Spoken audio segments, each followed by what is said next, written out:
my hula hula made neath the tropical blue on Kokomo Island, where they do the hula hoop. Mon Exodus from Burma. The Mon community of Colorado is designed to preserve Mon literature and Mon culture while bridging its multicultures in Denver. Mon National Day is celebrated every year in February, and Mon Summer School is opened in June. Other cultural activities are scheduled monthly due to the Mon lunar calendar. The Mon community of Colorado has participated in the Colorado Dragon Boat Festival since 2011.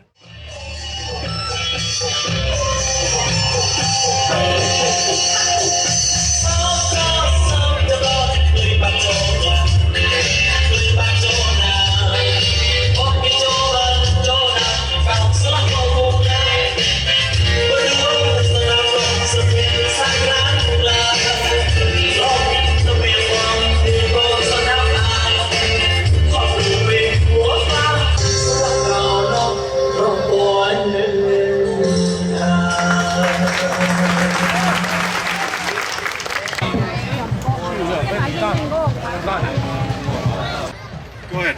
All right, the Mon people are an ethnic minority from Burma, and I bet you didn't know that. Very few people here know how much variety and diversity there is in Asia. I found that out backstage. The Mon, M-O-N, are an ethnic minority. They were persecuted in Burma by the Burmese, who are the majority ethnic group in Burma. And so the Mon community here in Colorado is a refugee community. And it was established, this organization, the Mon Community of Colorado, was established in 2010 by because of the refugee Mon exodus from Burma. The Mon Community of Colorado is designed to preserve Mon literature and Mon culture and bridge it with American culture. The Mon Community of Colorado has participated in the Colorado Dragon Boat Festival since 2011. So please, embrace what they're doing, learn about the Mon people, and put your hands together and welcome the Mon Community of Colorado. All right.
With like a big